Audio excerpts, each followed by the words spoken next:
നീ എൻ്റെ സർവവും, നീ എനിക്കുള്ളവൻ. നീ എൻ്റെ സർവവും, എല്ലാറ്റിലും. നിൻ ജീവൻ എൻ പേർക്കാ തന്നതിനാ, നീ എൻ്റെ സർവവും എല്ലാറ്റിലും. നീ എൻ്റെ സർവവും, നീ എനിക്കുള്ളവൻ. നീ എൻ്റെ സർവവും എല്ലാറ്റിലും. നിൻ ജീവൻ എൻ പേർക്കായി തന്നതിനാൽ, നീ എൻ്റെ സർവവും എല്ലാറ്റിലും. യോഹന്നാന്റെ സുവിശേഷം 11-ാം അധ്യായം. മറിയയുടെയും അവളുടെ സഹോദരി മാർത്തയുടെയും ഗ്രാമമായ ബെഥാനിയയിലെ ലാസർ എന്ന ഒരുത്തൻ ദീനമായി കിടന്നു.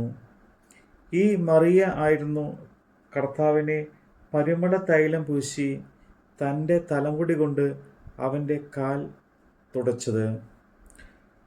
അവളുടെ സഹോദരനായ ലാസർ ആയിരുന്നു ദീനമായി കിടന്നത്. ആ സഹോദരിമാർ അവൻ്റെ അടുക്കൽ ആളയച്ചു, കർത്താവേ, നിനക്ക് പ്രിയനായവൻ ദീനമായി കിടക്കുന്നു എന്ന് പറഞ്ഞു. യേശു അത് കേട്ടിട്ട്, ഈ ദീനം മരണത്തിനായിട്ടല്ല, ദൈവപുത്രൻ മഹത്വപ്പെടേണ്ടതിന് ദൈവത്തിൻ്റെ മഹത്വത്തിനായിട്ടത്രേ എന്ന് പറഞ്ഞു. യേശു മാർത്തയെയും അവളുടെ സഹോദരിയെയും ലാസറിനെയും സ്നേഹിച്ചു. എന്നിട്ട് അവൻ ദീനമായി കിടക്കുന്നു എന്ന് കേട്ടാറെ താൻ അന്ന് ഇരുന്ന സ്ഥലത്ത് 1 ദിവസം 2 ദിവസം പാർത്തു. അതിൻ്റെ ശേഷം അവൻ ശിഷ്യന്മാരോട്, നാം വീണ്ടും യഹൂദയിലേക്ക് പോക എന്ന് പറഞ്ഞു.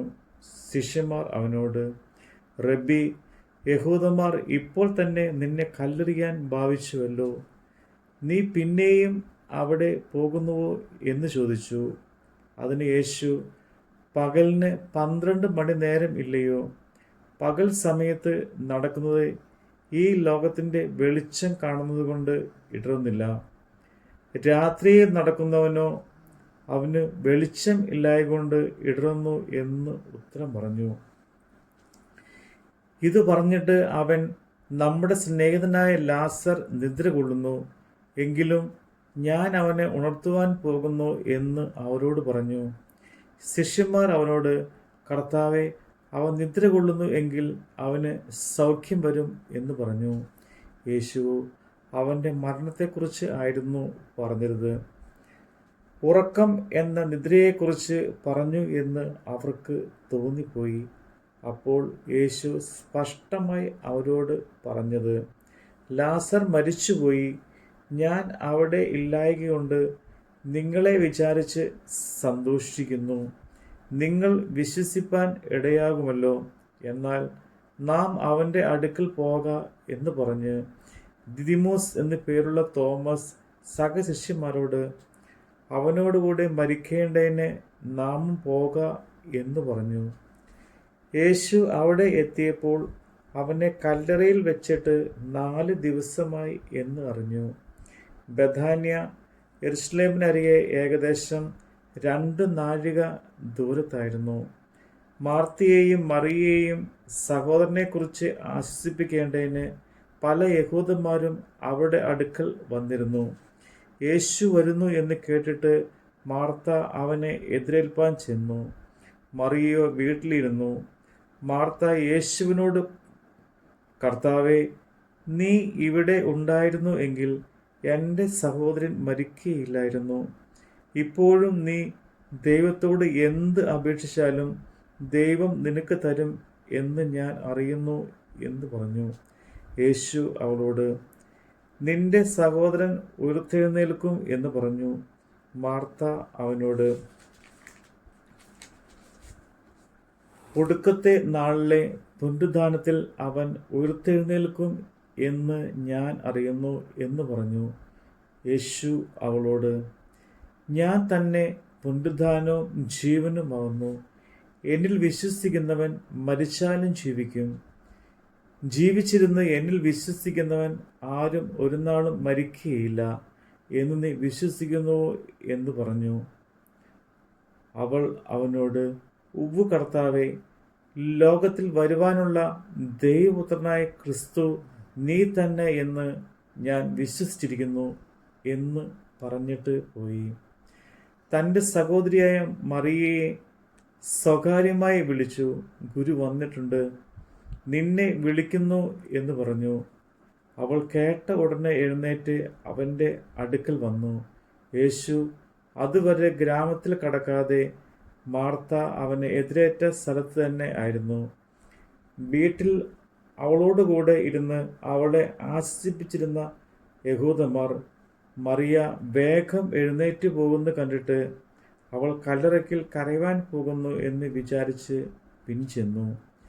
യേശു ഇരിക്കുന്നിടത്ത് മറിയ എത്തി അവനെ കണ്ടിട്ട് അവൻ്റെ കാൽക്കൽ വീണു. കർത്താവേ, നീ ഇവിടെ ഉണ്ടായിരുന്നുവെങ്കിൽ എൻ്റെ സഹോദരൻ മരിക്കുകയില്ലായിരുന്നു എന്ന് പറഞ്ഞു. അവൾ കരയുന്നതും അവളോടുകൂടെ വന്ന യഹൂദന്മാർ കരയുന്നതും യേശു കണ്ടിട്ട് ഉള്ളം നൊന്ത് കലങ്ങി. അവനെ വെച്ചത് എവിടെയെന്ന് ചോദിച്ചു. കർത്താവെ, വന്നു കാണുക എന്ന് അവർ അവനോട് പറഞ്ഞു. യേശു കണ്ണുനീർ വാർത്തു. ആകയാൽ യഹൂദന്മാർ കണ്ടോ അവനോട് എത്ര പ്രിയമുണ്ടായിരുന്നു എന്ന് പറഞ്ഞു. ചിലരോ, കുരുടൻ്റെ കണ്ണ് തുറന്ന ഇവനെയും മരിക്കാതാക്കുവാൻ കഴിഞ്ഞില്ലയോ എന്ന് പറഞ്ഞു. യേശു പിന്നെയും ഉള്ളം നൊന്ത് കല്ലറയ്ക്കൽ എത്തി. അത് ഒരു ഗുഹ ആയിരുന്നു. ഒരു കല്ല് അതിന്മേൽ വെച്ചിരുന്നു. കല്ല് നീക്കുവേൻ എന്ന് യേശു പറഞ്ഞു. മരിച്ചവൻ്റെ സഹോദരിയായ മാർത്ത, കർത്താവെ, നാറ്റം വെച്ചു തുടങ്ങി, 4 ദിവസമായല്ലോ എന്ന് പറഞ്ഞു. യേശു അവളോട്, വിശ്വസിച്ചാൽ നീ ദൈവത്തിൻ്റെ മഹത്വം കാണും എന്ന് ഞാൻ നിന്നോട് പറഞ്ഞില്ലയോ എന്ന് പറഞ്ഞ് അവർ കല്ലു നീക്കി. യേശു മേലോട്ട് നോക്കി, പിതാവേ, എൻ്റെ അപേക്ഷ കേട്ടതിനാൽ ഞാൻ നിന്നെ വാഴ്ത്തുന്നു. നീ എപ്പോഴും എൻ്റെ അപേക്ഷ കേൾക്കുന്നു എന്ന് ഞാൻ അറിഞ്ഞിരിക്കുന്നു.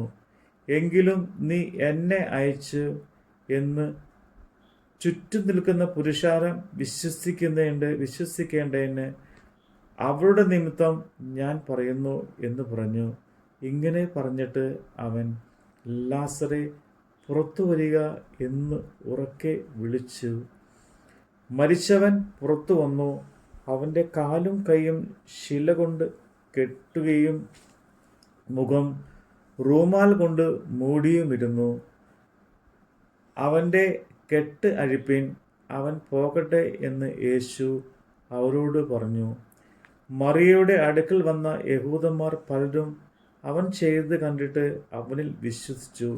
എന്നാൽ ചിലർ പരീശന്മാരുടെ അടുക്കൽ പോയി യേശു ചെയ്തത് അവരോട് അറിയിച്ചു. മഹാപുരോഹിതന്മാരും പരീശന്മാരും സംഘം കൂടി, നാം എന്ത് ചെയ്യേണ്ടു? ഈ മനുഷ്യൻ വളരെ അടയാളങ്ങൾ ചെയ്യുന്നുവല്ലോ. അവനെ എങ്ങനെ വിട്ടേച്ചാൽ എല്ലാവരും അവനിൽ വിശ്വസിക്കും? റോമാക്കാരും വന്നു നമ്മുടെ നഗരത്തെയും ജനത്തെയും എടുത്തു കളയും എന്ന് പറഞ്ഞു.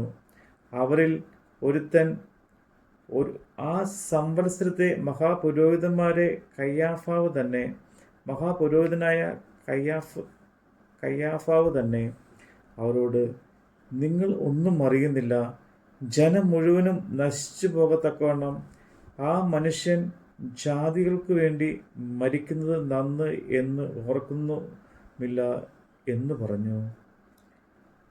അവൻ ഇത് സ്വയമായി പറഞ്ഞതല്ല, താൻ ആ സംവത്സരത്തെ മഹാപുരോഹിതൻ ആകയാൽ ജനത്തിന് വേണ്ടി യേശു മരിപ്പാനിരിക്കുന്നു എന്ന് പ്രവചിച്ചത്രേ. ജനത്തിന് വേണ്ടി മാത്രമല്ല, ചിതറിയിരിക്കുന്ന ദൈവമക്കളെ ഒന്നായിട്ട് ചേർക്കേണ്ടതിനായിട്ട് തന്നെ അന്നു മുതൽ അവർ അവനെ കൊല്ലുവാൻ ആലോചിച്ചു. അതുകൊണ്ട് യേശു യഹൂദന്മാരുടെ ഇടയിൽ പിന്നെ പരസ്യമായി നടക്കാതെ അവിടം വിട്ടു മരുഭൂമിയിലെ എഫ്രൈം എന്ന പട്ടണത്തിലേക്ക് പോയി. ശിഷ്യന്മാരുമായി അവിടെ പാർത്തു. യഹൂദന്മാരുടെ പെസഹ അടുത്തിരിക്കയാൽ പലരും തങ്ങൾക്ക് ശുദ്ധി വരുത്തുവാൻ പെസഹയ്ക്ക് മുമ്പേ നാട്ടിൽ നിന്ന് യെരുശലേമിലേക്ക് പോയി. അവർ യേശുവിനെ അന്വേഷിച്ചു. ദേവാലയത്തിൽ നിന്നുകൊണ്ട് എന്ത് തോന്നുന്നു, അവൻ പെരുന്നാൾക്ക് വരികയില്ലയോ എന്ന് തമ്മിൽ പറഞ്ഞു. എന്നാൽ മഹാപുരോഹിതന്മാരും പരീശന്മാരും അവനെ പിടിക്കണം എന്ന് വെച്ച് അവൻ ഇരിക്കുന്ന ഇടം ആരെങ്കിലും അറിഞ്ഞാൽ അറിവ് തരണമെന്ന് കൽപ്പന കൊടുത്തിരുന്നു.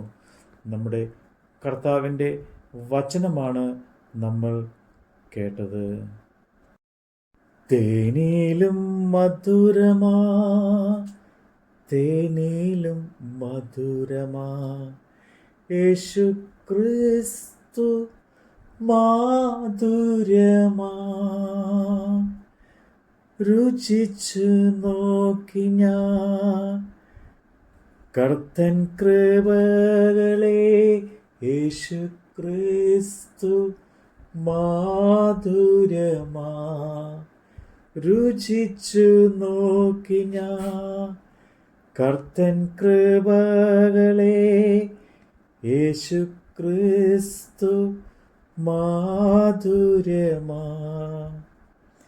നീ എൻ്റെ സർവവും, നീ എനിക്കുള്ളവൻ, നീ എൻ്റെ സർവവും എല്ലാറ്റിലും.